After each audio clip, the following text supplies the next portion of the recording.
Vous savez, je voudrais vous dire,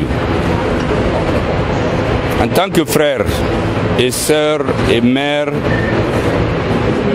que ce qui vous arrive aujourd'hui, il faut tenir bon. C'est pour vous démoraliser. C'est pour que vous doutiez de votre armée. Personne ne viendra défendre à la place de votre armée. Et donc, c'est une période difficile parce que vous avez fait aujourd'hui des choix qui ne sont pas du goût de tout le monde. Donc on vous met la pression, on vous sème le doute.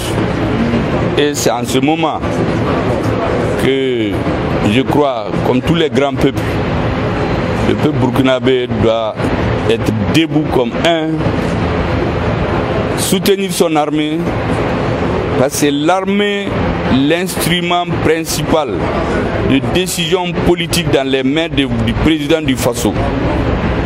Cette étape, nous l'avons traversée. À un moment au Mali, tous les jours, c'était des villages qui étaient rasés. 40 personnes, 50, 140, des camps étaient attaqués. Nous savions très bien pourquoi cela se faisait. Les Maliens ont tenu bon. Nous voulons vous dire de tenir bon. Nous sommes sûrs que le terrorisme sera vaincu au Sahel. Il sera vaincu parce que la guerre des Sahéliens est une guerre juste.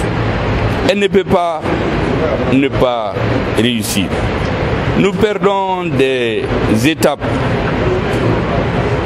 des opérations, mais nous allons gagner la guerre. Et pour gagner la guerre, c'est avec nos armées. Aucune armée étrangère. Il faut que cela soit clair. Personne ne viendra mourir pour nous.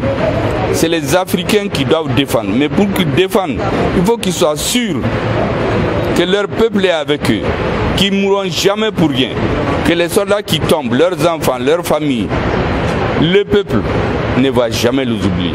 Parce que c'est pour la liberté de tous. Dès qu'il y a le terrorisme dans un pays, l'autre n'est pas en paix.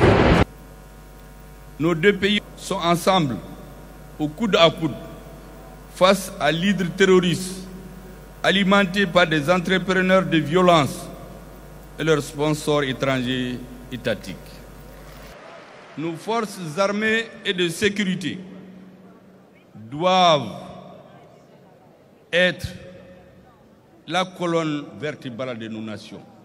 Un pays ne peut jamais être défendu par d'autres. Aucun autre fils ne viendra verser son sang inutilement pour nous. Ce sont nos soldats, nos fils, nos filles qui le feront. Il faut donc redoubler de confiance, de soutien inconditionnel à nos forces armées et de sécurité.